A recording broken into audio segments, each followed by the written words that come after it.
Está funcionando? Esse aqui justamente é o Catecismo Romano. O Catecismo é um compêndio da fé, um compêndio da revelação, que é feito para que a gente possa estudar aquilo que Deus revelou e que nos explica e que mantém sendo transmitido através da igreja. Aí vai vir um protestante qualquer e dizer, não, mas isso é a Bíblia. Aí a gente é forçado a dizer que não é só a Bíblia. Existe tanto a verdade que está revelada na Bíblia, tudo que está na Bíblia é verdade, quanto aquilo que é tradição e que é trazido pela igreja oralmente. Ou seja, a tradição, ela tem uma parte escrita na Sagrada Escritura e uma parte oral. O catecismo, ele é uma compilação dessa tradição, compilação disso que foi revelado por Nosso Senhor. A gente pega no finalzinho do Evangelho segundo São João, é dito que muitas outras coisas disse e fez Nosso Senhor, que se fosse escrever tudo, a terra não conteria os livros necessários para escrever isso tudo. A igreja contém isso, a igreja transmite isso. O catecismo, qualquer um dos catecismos da história da igreja, ele é, na verdade, uma versão, um resuminho do principal disso. Esse catecismo é o catecismo que foi mandado fazer pelo Papa São Pio V, depois do Concílio de Trento. O Concílio de Trento foi o concílio que, para nós, aqui no Brasil, é o mais importante, porque é o concílio que foi feito para responder aos erros protestantes. O resultado é que ele tem, esse catecismo, ele tem explicações que nos ajudam muito quando aparece esse pessoal protestante, justamente, falando um monte de besteira. A gente sabe como responder, a gente aprende justamente voltado para aquilo que eles atacam. A verdade é uma só. Então a gente vai ter outros catecismos, o padre falou agora há pouco, São Pio X, por exemplo, que também é um excelente catecismo e que também tem muito uso no Brasil. Existe também o catecismo, o novo, João Paulo II, que é mais voltado para as condições da Europa, porque trata mais de questões de cristologia, coisas que o pessoal lá anda fazendo bagunça. Mas para o Brasil, eu pessoalmente acho que o ideal é o catecismo romano, porque a maior parte dos ataques à fé que a gente encontra são ataques que vêm da parte de protestantes. Então a gente aprender pelo catecismo romano é a melhor opção. Como é o esquema do catecismo, o esquema de estudo dele? O que vem primeiro, o que vem depois, como ele funciona? Bom, a primeira parte do catecismo, ela trata do símbolo dos apóstolos. O que é o símbolo dos apóstolos? É o credo, que agora há pouco na missa a gente estava rezando. Creio em Deus, Pai Todo-Poderoso. A segunda parte do catecismo trata dos sacramentos. O que são os sacramentos? Os sacramentos são aqueles sinais visíveis e eficazes de uma realidade invisível. Ou seja, o padre vai batizar uma criança. Aquilo é um sinal, como a fumaça é sinal de um fogo. Mas é um sinal eficaz. A fumaça não provoca o fogo. Já o sacramento que é ministrado aqui, ele tem um efeito que é invisível, um efeito no céu.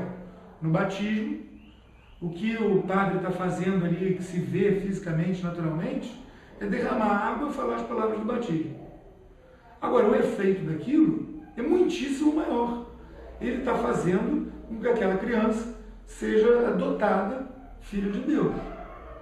É uma mudança em quem aquela pessoa é. Então é um sinal que é visível e eficaz de uma realidade que é invisível, a gente não vê. A pessoa que é filho de Deus não ganha uma auréolazinha na cabeça.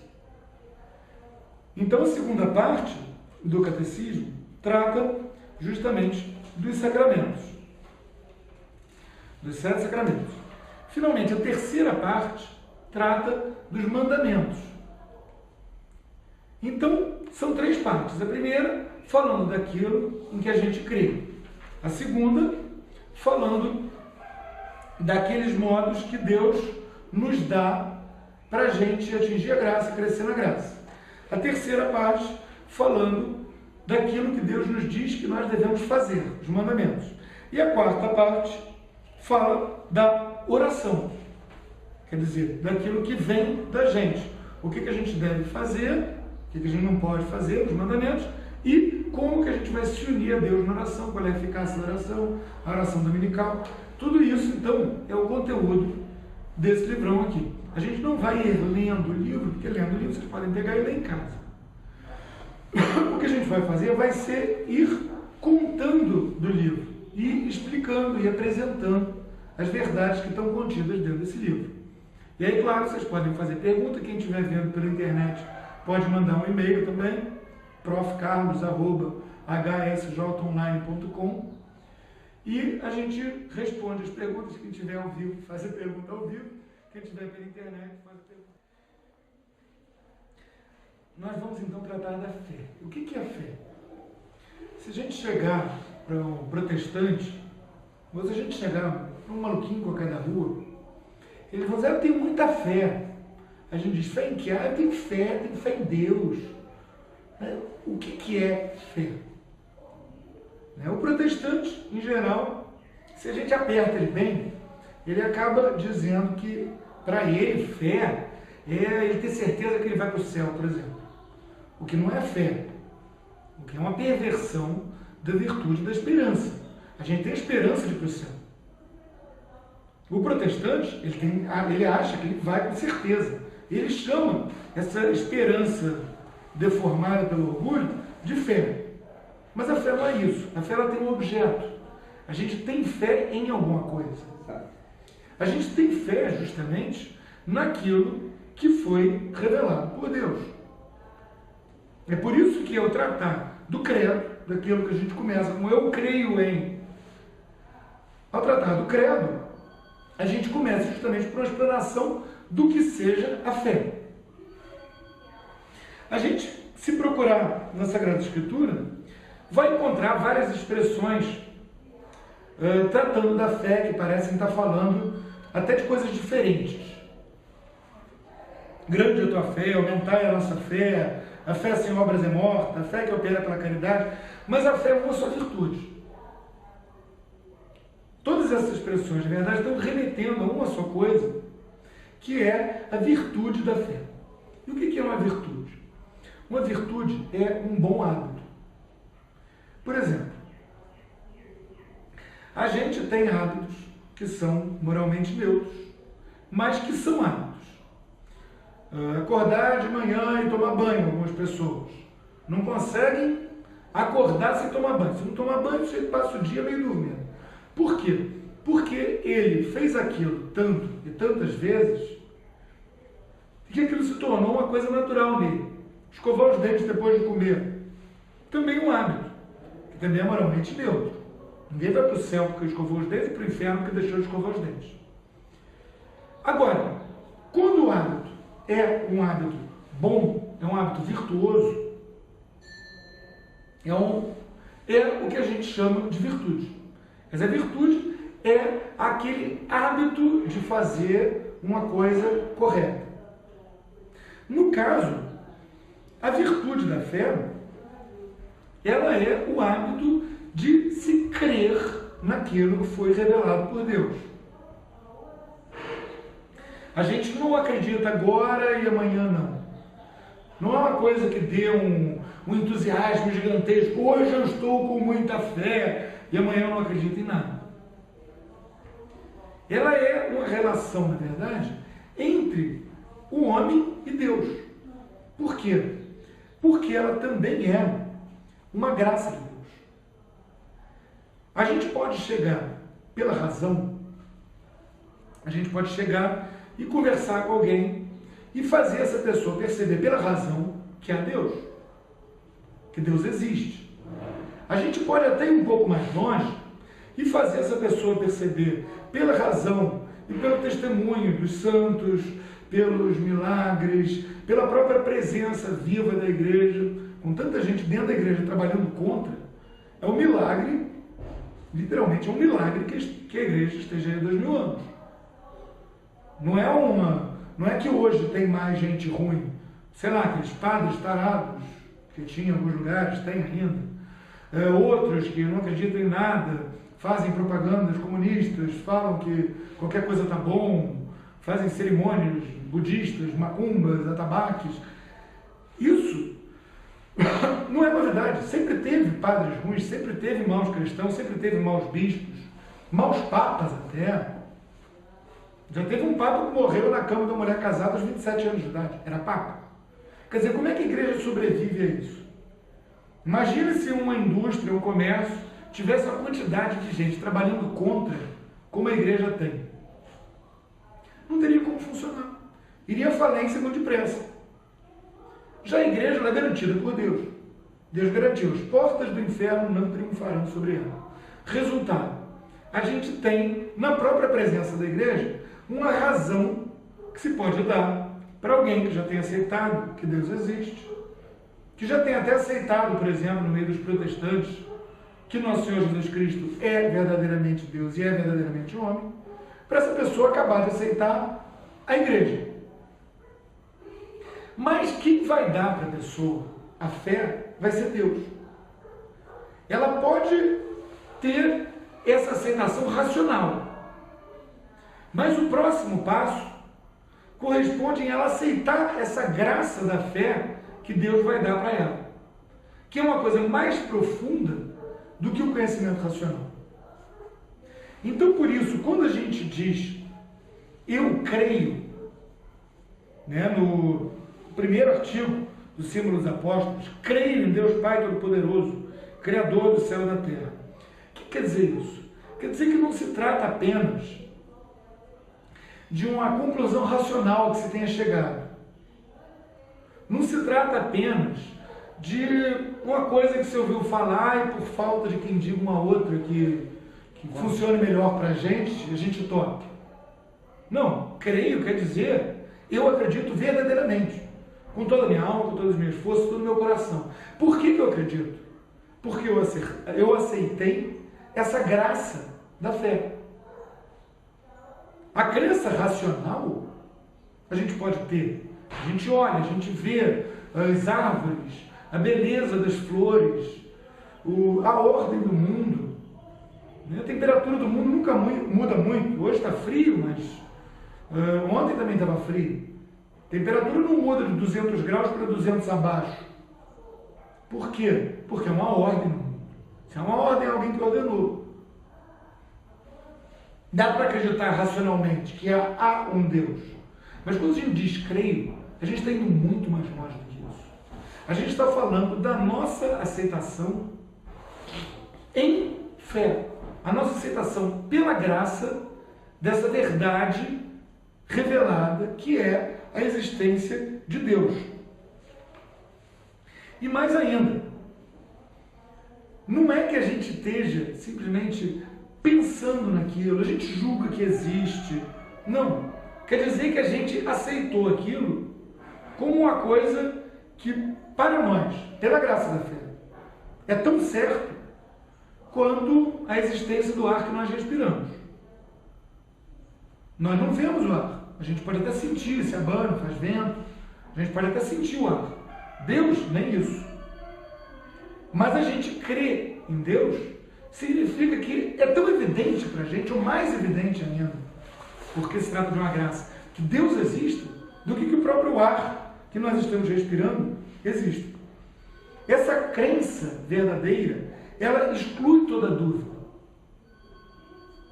Não se trata de um julgamento, parece que Deus existe, mas de algo que é completamente taxativo, é uma certeza. E é por isso que é uma graça de Deus. Porque pela razão, a gente pode chegar à conclusão que Deus existe. Pela razão, vendo o testemunho dos santos, vendo os milagres, vendo a presença da igreja, a gente pode chegar à conclusão que a igreja está certa. Mas a gente não pode ter nunca essa crença, essa convicção tão perfeita, completa, absoluta, que é a que nós expressamos ao dizer creio. Por quê? que ela exclui completamente toda a dúvida? Por causa da autoridade divina. Porque ela vem de Deus. É uma crença que vem de Deus, é uma crença revelada por Deus e que em nós vive pela graça divina da fé. A gente sempre acredita em alguma autoridade. Por exemplo, eu hoje de manhã vi que entrou em erupção um vulcão no Havaí. Há pouco tempo atrás, teve um terremoto e um maremoto no Japão. Por que eu acredito nisso? Porque alguém me disse. Eu não estava no Japão. Eu não estava no Havaí. Mas eu acredito. Eu nunca fui à África, mas eu acredito que a África existe. Por que eu acredito? Porque alguém me diz isso com autoridade. Agora, que autoridade é essa? A autoridade da TV Globo, quando fala dicas de saúde, por exemplo, que você estava comentando. A TV Globo nos dá dicas de saúde, vem o doutor fulano e fala, não tome muito café, faça isso, faça aquilo. A gente vai acreditar na autoridade daquele médico, porque ele estudou, é médico há 20 anos. Quer dizer, é uma pessoa que conhece o corpo. Ora, a autoridade de Deus é muito maior que a autoridade do médico da Globo. E essa crença, ela é, portanto, muito mais excludente de qualquer dúvida, muito mais impossível a gente duvidar da revelação divina do que é da gente duvidar da autoridade do médico da Globo, do noticiário que nos fala sobre o Japão, onde eu também nunca estive. Então eu poderia perfeitamente dizer, eu não acredito no Japão, porque nunca me veio alguém em que eu realmente confie e me disse pessoalmente, acredite, eu estive no Japão. Eu poderia não acreditar no Japão, mas isso é ridículo. Todo mundo sabe que o Japão existe. Pois todo mundo deveria saber muito mais que Deus existe, que Deus é Pai, Todo-Poderoso, Criador do céu e da terra. A gente não pode, portanto, ficar pedindo razões para Deus. Se a gente ficar pedindo razões para Deus, mas por que eu vou acreditar? O que isso está mostrando? Que a gente não pode dizer ainda, eu creio. A gente ainda não aceitou essa graça da fé. Que ela é uma graça. Isso é uma etapa. É uma etapa no processo de conversão. Uma pessoa que esteja vindo do mundo, esteja vindo da sociedade que não crê em Deus. Essa pessoa, o que ela vai fazer? Ela vai começar, talvez, pela razão, chegar à conclusão que Deus existe, testemunho dos santos, dos milagres, a presença da igreja. A igreja está certa. E aí ela julga que a igreja está certa, julga que Deus existe. Se então ela aceitar a graça da fé, aí ela vai poder dizer, eu creio. E aí ela vai poder fazer essa profissão de fé, essa confissão da fé. É por isso que a gente chama de profissão de fé. Por isso que a gente também diz que é uma confissão de fé.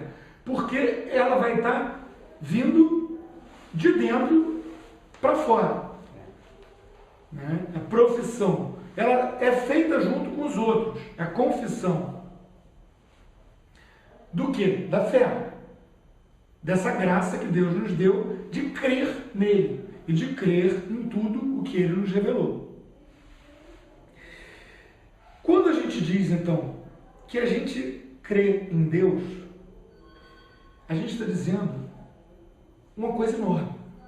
Por quê? Porque Deus é infinito. A gente não está falando de um detalhe. Seja um detalhe como a existência do Japão.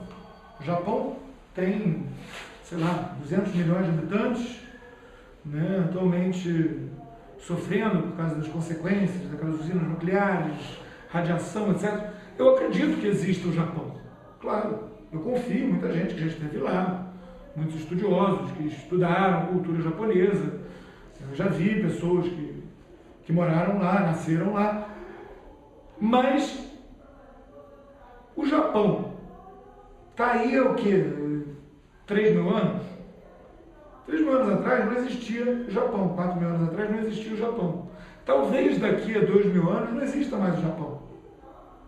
Talvez os habitantes tenham se dispersado, a ilha tenha afundado com algum terremoto desses. ele é passageiro. Por mais que seja uma multidão de 200 milhões de pessoas, um país inteiro, ele é passageiro. Nós mesmos estamos aqui no topo de uma montanha que há algumas eras geológicas atrás talvez fosse um fundo do mar. É passageiro. Já Deus não é passageiro. Antes que houvesse todo o universo, toda a Terra, cada montanha dessas que parece que está aí desde sempre, Deus já era. Deus já existia. E isso é absoluta e completamente gigantesco. É tão gigantesco que é difícil para a gente perceber a grandeza que é Deus. É por isso que há uma tentação muito grande na nossa sociedade de criar um Deus de bolso. Né? A pessoa pega e fala de Deus quando está em apuros, ou então usa Deus como vírgula na conversa. Ah, graças a Deus aconteceu tal coisa, eu vou pedir a Deus não sei o quê, como se estivesse falando, vou pedir ao meu primo que é vereador.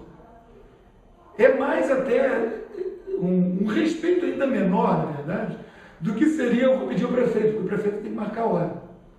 Deus não precisa marcar a hora.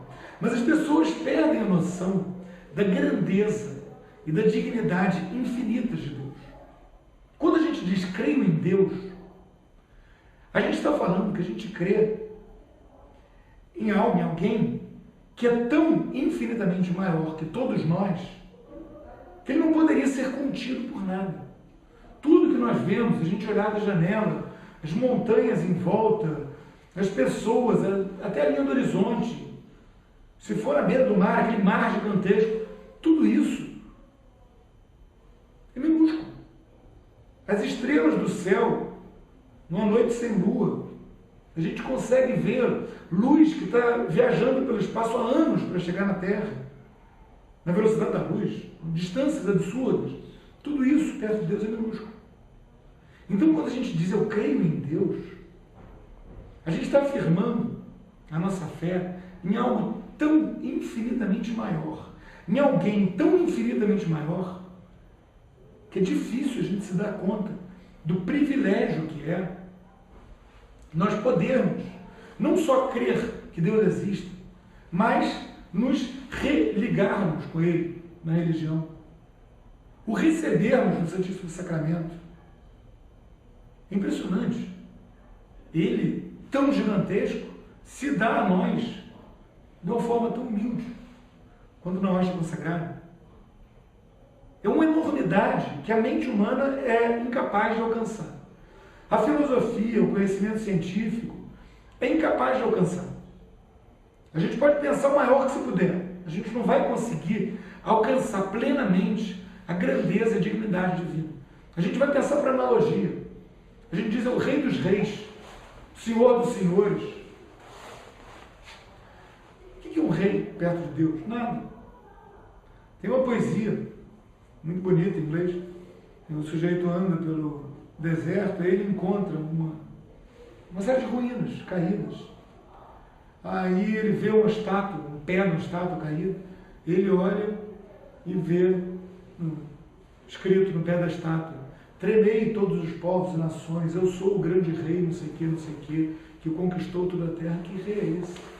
Passou. Hoje mesmo, a gente reza nos Salmos, fala de temível Og, rei de Bazã. Quem? Quando os Salmos foram escritos, era como se estivesse falando hoje, tremeram os Estados Unidos. Daqui a 2000 e tantos anos, ninguém vai dizer que é Estados Unidos. O que quer dizer isso? Quem era? Quem era? Sumiu. Hoje, ele, o Og, a gente só sabe que ele existe, que não é um nome de piada de homem das cavernas, por causa dos Salmos, porque eles vieram de Deus, que é tão maior. Ô Carlos, uma Diga. parte. Eu creio em Deus. Em qual Deus? O grande problema é que, como você disse, que a gente crê em Deus até mais do que sente o ar, a gente não pode encapsular a energia elétrica, embora a gente consiga encapsular em alguns pequenos detalhes, mas ela é infinitamente maior. Eu não vejo a energia que circula, mas eu acredito nela porque eu vejo a luz acesa. Eu acredito nela porque eu vejo motores se movendo. Mas aquilo não é a luz elétrica. Aquilo é uma fração de milésimos de um efeito daquela energia toda que existe no nosso pequeno planeta diante de Deus. O problema é que as pessoas hoje querem criar deuses. Eu quero o meu Deus que é bonzinho assim, eu quero o meu Deus que faz assim. E a gente tem testemunha de que o Deus, ele está especificado. Por que os judeus seguem tão à risca? Porque eles têm a consciência de que está escrito.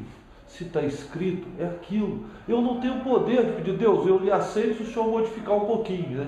Se o Senhor quebrar um galho, me liberar para fazer. Então esse está sendo o grande problema, na minha visão, na atualidade. Eu queria que você especificasse um pouco mais. Eu creio em Deus, mas em qual Deus? É esse Deus da tradição e da Escritura? Ou é Deus que eu vou criar para mim, para teatralizar ou criar fenômenos? Será que Deus tem que ser um fenômeno? Ele tem que ficar criando fenômenos o dia inteiro, todo dia, para comprovar? Imagina, para cada um da humanidade vai criar um fenômeno. E se existe vida em outros lugares, ele vai ter que se preocupar o tempo todo. Nossa, eu tenho que provar para aquele que eu existo, senão ele não existe, ele não me aceita, ele não está comigo. Mas não é esse o caso.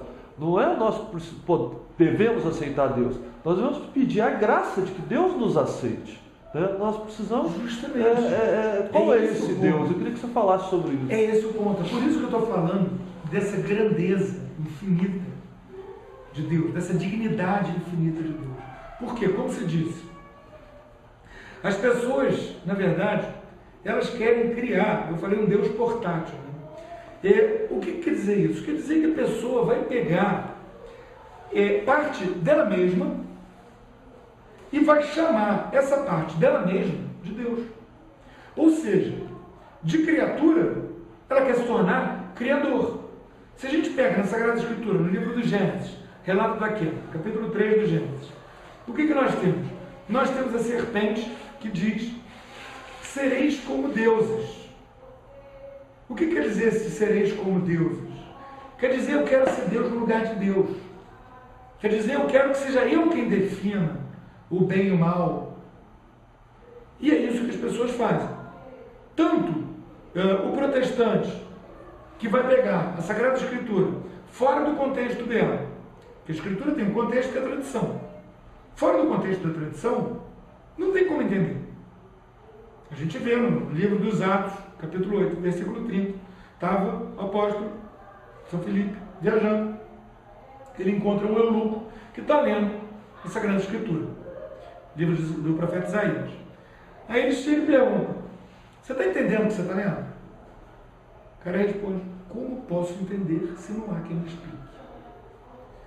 E é exatamente isso que acontece. O cara pega a Bíblia fora do contexto da tradição, ele não vai entender, ponto. Impossível.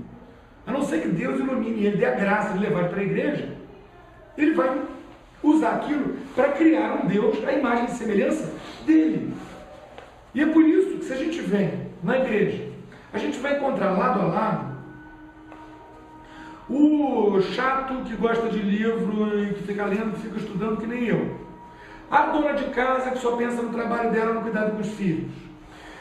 O trabalhador braçal que só pensa em conseguir fazer a família dele viver de uma maneira decente. O comerciante que não tem tanto interesse por estudos, mas tem interesse pela área dele, quer conhecer mais. O trabalhador especializado que não é nem como comerciante, nem como intelectual, mas está entre os dois. Ou seja, a gente tem todos os tipos de pessoa. A pessoa que se preocupa mais com o pecado da carne, a pessoa que se preocupa mais com o intelecto, cada um, todo mundo, basicamente. É isso que quer dizer católico. Todo mundo. A gente encontra todo mundo na igreja. Agora, se a gente vai numa seita crente, se a gente vai numa seita qualquer dessas orientaloides, o que a gente vai encontrar? A gente vai encontrar um tipo de pessoa. O sujeito que acha que a sociedade hoje em dia é uma pouca vergonha, tinha que acabar com isso, e é só maluquice, tinha que pegar, aí mulher fica trancada dentro de casa. Esse cara vai achar uma seita crente em que todo mundo pensa igual a ele. Agora o outro, que é o contrário, ele é homossexual, quer viver de maneira promíscua, ele vai achar uma seita crente que aceita e bate palmas para isso. No Rio existe a comunidade cristã gay, por exemplo, que evidentemente não se dá muito bem com a Assembleia de Deus. Porque cada uma serve para um determinado público. Por quê? Porque ela serve, na verdade, para reunir as pessoas que criaram um deusinho de bolso, à imagem e semelhança delas. Ao invés de aceitar Deus verdadeiramente, quer dizer, de aceitar a graça da fé, que faz com que a gente possa dizer, creio em Deus, que é essa coisa infinita, que é esse ser infinito, infinitamente simples, e tão maior do que todos nós, que todo mundo reunido. O cara pensa, eu quero a Gretchen, aquela cantora, ela foi convidada para posar nua para uma revista. Aí disse ela que perguntou para Deus. Eu acho que ela perguntou assim, ei, posso? Perguntou para dentro do bolso dela. Porque veio uma vozinha que disse, pode. Aí ela foi e posou nua. Posou nua junto com a filha, se não me engano. Inclusive. Quer dizer, é um Deus criado à imagem e semelhança dela. É um Deus com D minúsculo. Ela não poderia dizer, creio em Deus. Por quê? Porque, na verdade, ela não aceitou essa graça da fé. Ela não aceitou essa graça de perceber, seja por um átomo, queria mudar a vida dela inteira, o quanto Deus é grande, o quanto Deus é infinitamente digno, infinitamente maior e melhor, perto de quem a gente não tem como se achar o tal. Eu sou tal, eu tenho um carrão, e eu tenho uma mulher lindíssima, e eu faço negócios pela Bolsa de Valores de Tóquio, e o que é isso? É nada. É nada. É muito legal a gente ter um carrão, eu gosto muito do meu Jeep, por exemplo, pegar e subir pelas pirandeiras, sentir aquele motor potentíssimo, é um barato. Agora, ele me faz ser maior do que eu? Não. Ele me faz chegar perto de Deus, pelo amor de Deus, palhaçada. A dignidade de Deus é muito maior do que a dignidade do presidente da República, de todos os presidentes da República multiplicados um pelo outro.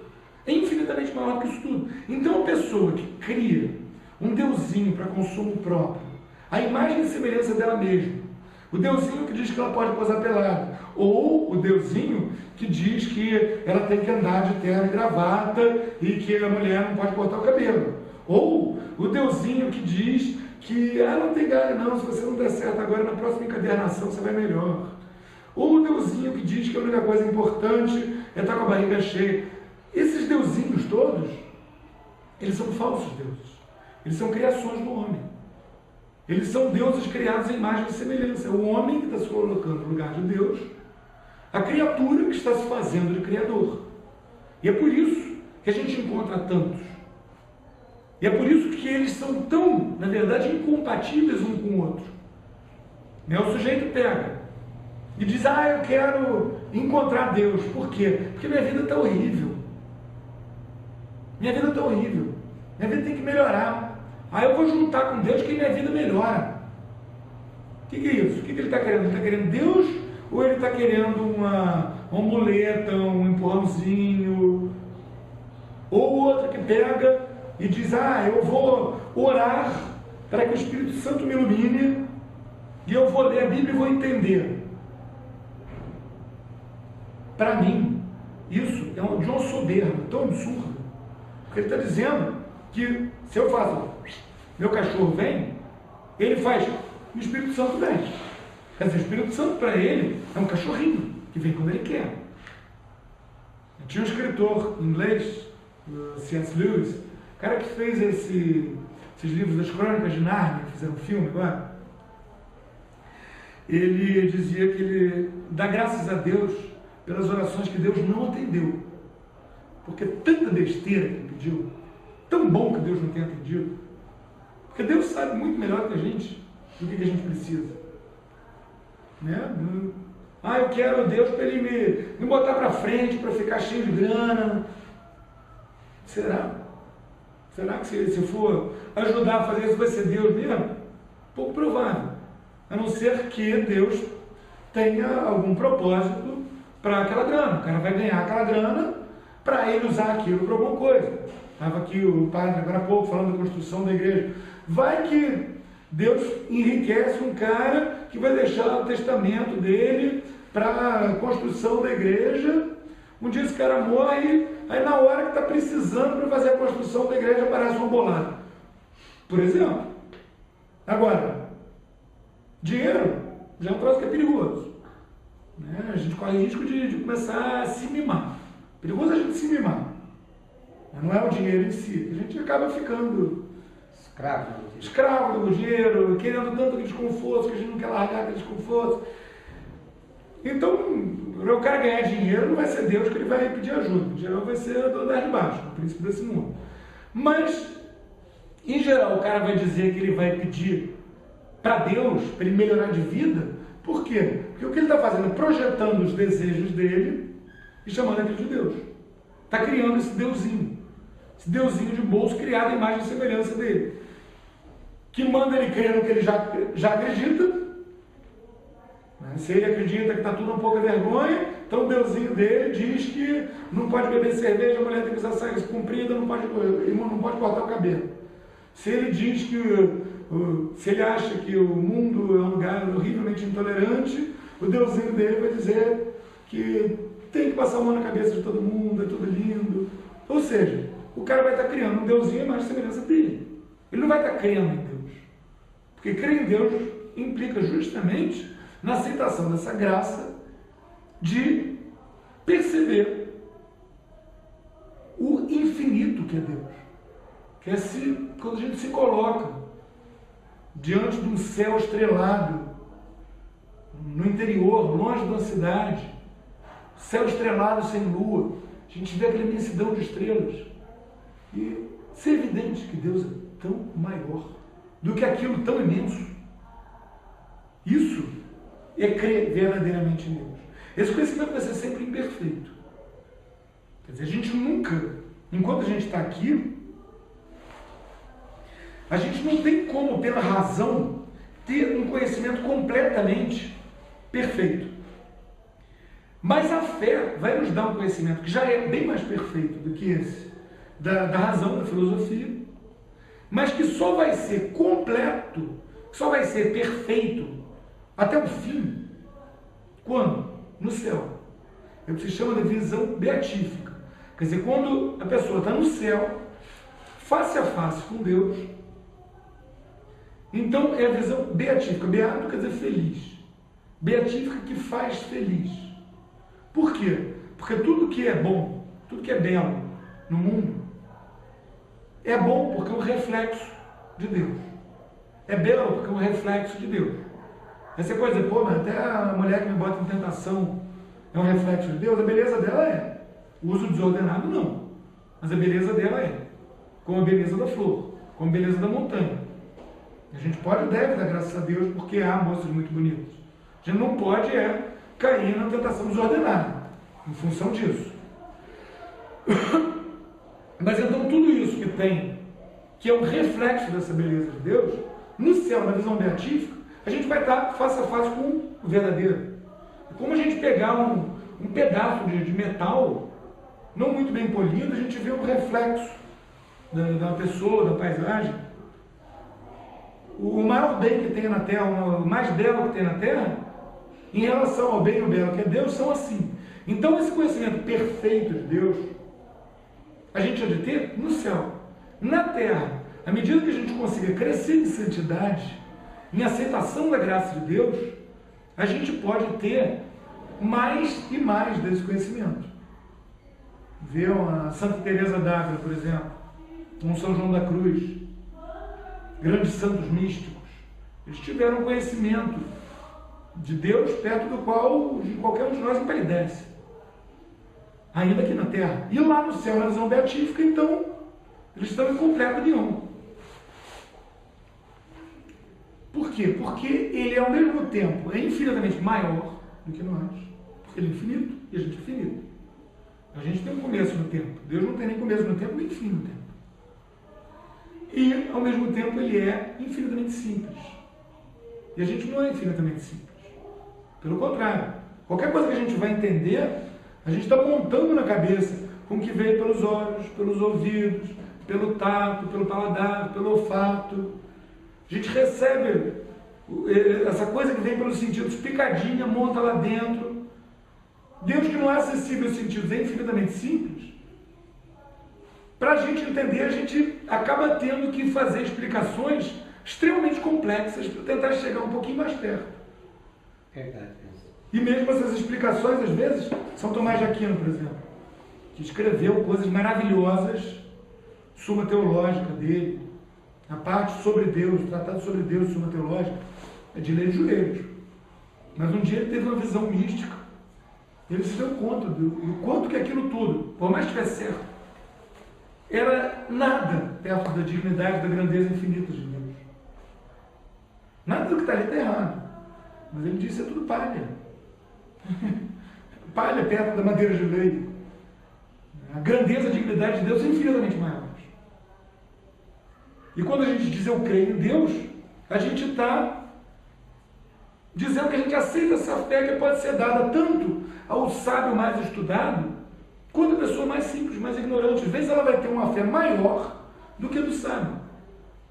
Uma fé mais aceita, mais arraigada, para ela é mais evidente ainda, esse infinitamente digno, infinitamente bom que é Deus. Porque Deus é sumamente bom. Ele é completamente bom. Qualquer bem que tem por aí é reflexo de Deus. É sumamente justo. Qualquer justiça que tem aí é uma adequação à justiça de Deus. A gente vive podendo perceber Deus nos reflexos dele, nas coisas criadas. E é por isso que a gente tem que complicar tanto, para a gente conseguir entender aquele que é infinitamente simples. Porque nós não somos tão simples assim. E Deus é um. Um só. Por quê? Porque seria impossível haver mais de um. Porque ele é infinito. Como é que você vai ter dois infinitos? Ele é maior do que o universo. Como é que você poderia ter mais do que um maior do que o universo? Ele é completamente perfeito. Como é que você poderia ter dois completamente perfeitos? Estariam um em choque com o outro? Não seriam perfeitos? Então Deus é uno. Ele é uno em natureza, ou seja, não tem várias naturezas dentro da divindade, só tem uma natureza. A natureza é o que a gente fala, natureza humana, é o que faz que nós sejamos homens. A natureza do cavalo faz com que ele queira correr. A natureza da planta faz com que ela cresça. Ele é uno em substância, substância é o que uma coisa é. Ele é uno em essência. Quer dizer, não há mais do que um Deus. É impossível que houvesse mais do que um Deus. Se houver mais do que um Deus, não é Deus, é outra coisa. É uma criação nossa, é uma projeção, como acontece, por exemplo, nos vários panteísmos, né? A gente pegar na macumba, no hinduísmo, eles vão nas religiões dos gregos, dos romanos, né? Eles tinham, na verdade, coisas que eram aspectos do ser humano que se projetavam e se chamavam de um Deus. Então a sabedoria do ser humano era a deusa Atena. A força do ser humano era o deus Zeus. A inventividade do ser humano era o deus Hefestos. E aí, se for ver, vai ter exatamente a mesma coisa no panteão dos africanos, no panteão dos hinduístas. Eles vão pegar aspectos do homem e fazer um deusinho de algibeira. Só que vão juntar, né? A vaidade de todas as mulheres vai juntar e vai dizer que aquilo é uma deusa da vaidade, por exemplo. Mas aquilo é o quê? É o humano projetado. Já Deus não. Deus ele é completamente outro. Completamente outro. Ele não é o homem. O homem é criado à imagem e semelhança dele. Já os deuses dos pagãos, E aí eu incluo esses deusinhos de algibeira que as pessoas criam, esse deusinho de bolso. Ah, o Deus que diz que pode pousar nua, o outro que diz que mulher não pode cortar o cabelo. Esses deusinhos de bolso são como os deuses dos pagãos. São criações humanas. Então eles não são uno, não são um só. Não tem como ser. Vai ter um para cada cabeça é uma sentença. Então vai ter um para cada pessoa. E não vai ser Deus. Você pode até dizer que uma pessoa está tentando, está procurando, mas você não pode dizer que ele encontrou. Você não pode dizer sequer que ela acredite em Deus. Por quê? Porque aquilo é da criação dela. Não é o próprio Deus. Agora, na próxima aula, vai ser sábado agora, porque agora já está acabando, eu estou ouvindo ali a Marta concluindo o catecismo das crianças. A gente acaba mais ou menos junto. Próximo a gente vai começar na hora, acabar na hora. Né? Aí a gente vai começar a entrar na questão da Santíssima Trindade. Porque se começar a entrar na Santíssima Trindade agora, não vai dar para avançar muito. A gente já percebeu essa unidade e unicidade de Deus. E eu já tentei explicar, não sei em que medida eu consegui, o que quer dizer essa aceitação da fé, da graça da fé, que faz com que a gente diga, eu creio em Deus. Aí a gente vai continuar na próxima. Eu creio em Deus, Pai. Que já vai nos ajudar a avançar e adentrar nesse mistério da Santíssima Trindade. Deixa eu só te falar uma coisa. São Tomé. Certo? Certo. Explique o que São Tomé sentia na época que ele vivia com Cristo. Que ele colocou em dúvida, certo? O que ele colocou em dúvida foi a ressurreição. Né? Por quê? O que aconteceu? Excelente ponto. Vai chegar o ponto que ele fez a pergunta para você. Um excelente ponto. O que aconteceu? Nosso Senhor ressuscitou.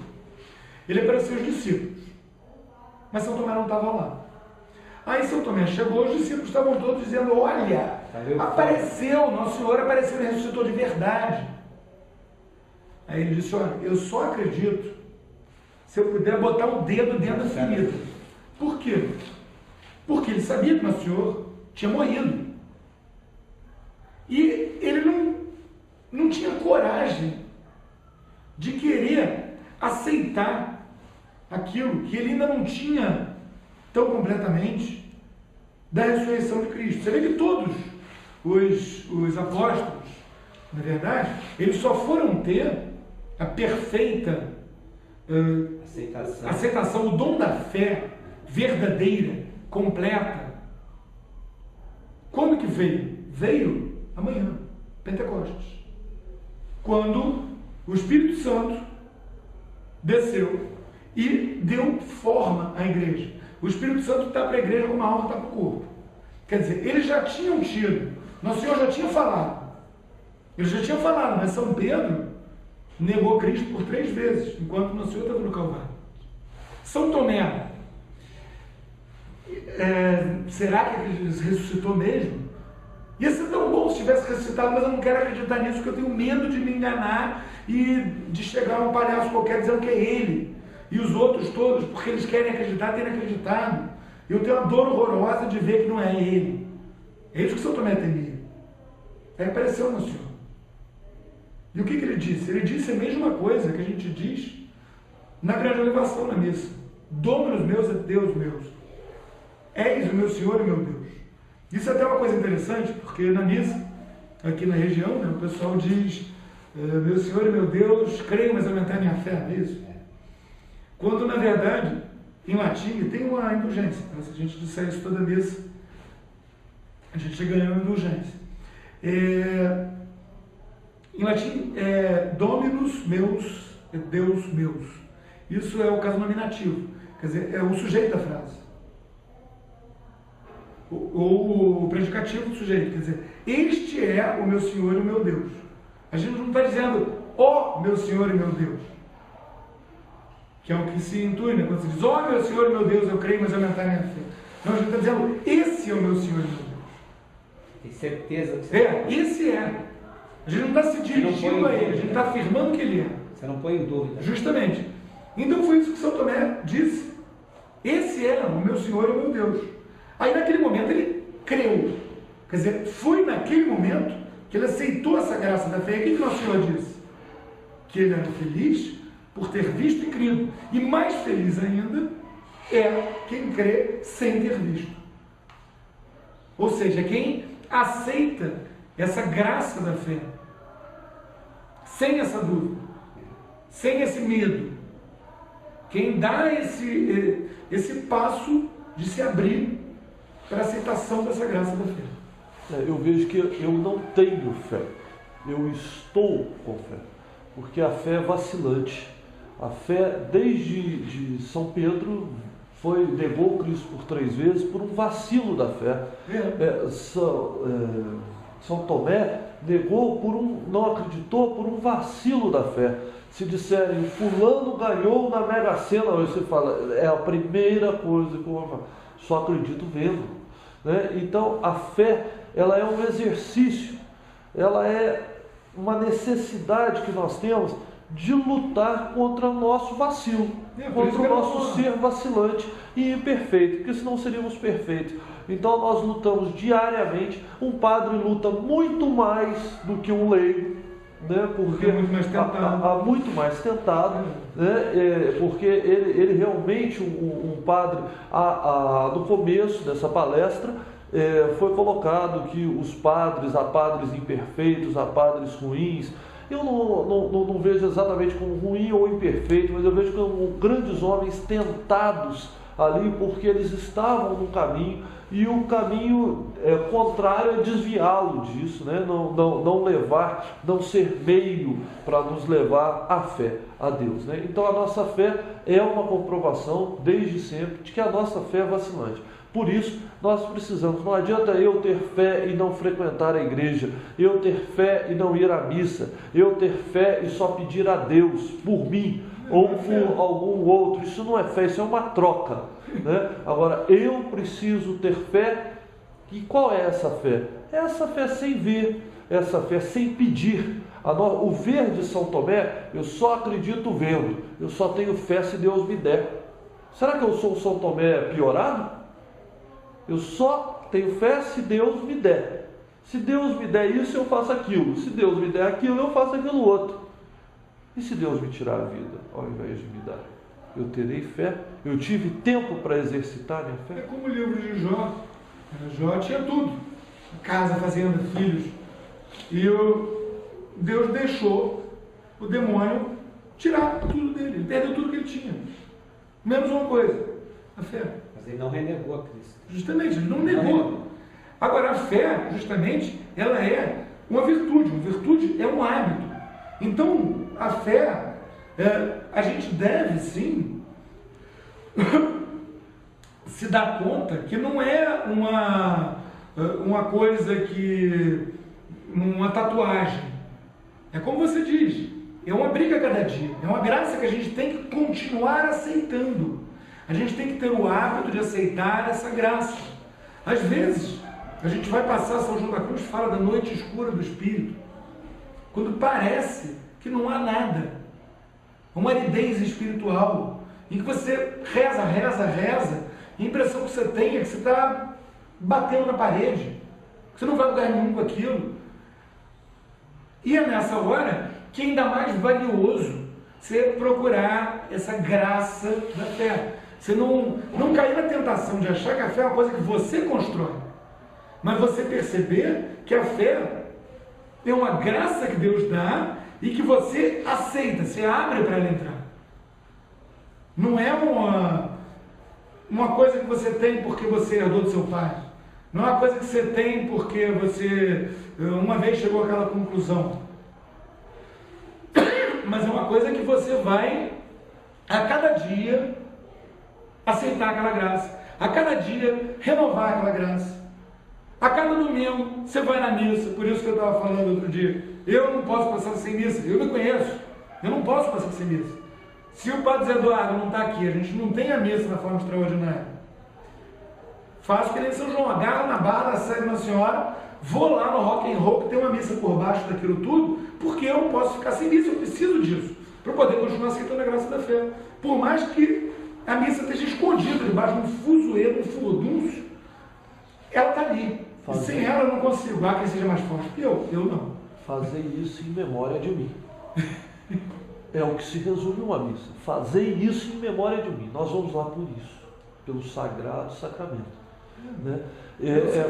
Mas cada um entende a fé de uma maneira, o Carlos, porque é um debate assim. Você, que é um filósofo, você entende de uma maneira, filósofo e teólogo, você entende da maneira filosófica e teológica. Mas, por exemplo, há uns que se ligam pelo fato histórico, né? Que é, por exemplo, o meu caso. Eu adoro história e eu acabo me ligando pelo fato histórico. É inegável. Deus nos deu Cristo, né, como seu Filho, não para que a gente, eu não acredito que a gente seja melhor ou pior do que os outros e que Deus tenha que ter dado uma prova, mas Deus não nos deu uma prova dando Cristo, Deus deu meio, porque a nossa cabeça é incapaz, nossa cabeça é comparativa, a nossa mente é comparativa. Eu tenho um carro e esse carro é muito bom, o que ele significa? Que é melhor do que algum outro que eu tenho como parâmetro.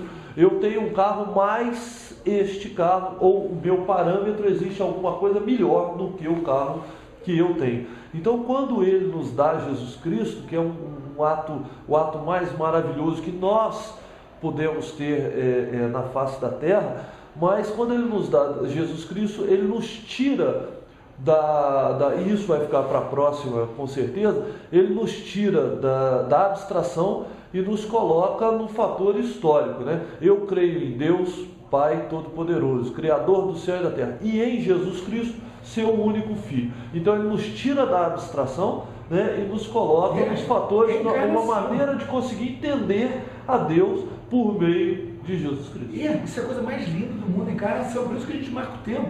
Nós estamos agora em 2011. Do que? Da encarnação, do momento que Deus, que está fora do tempo, entrou no tempo. Deus, que é maior do que o tempo, se fez pequeno e entrou no tempo.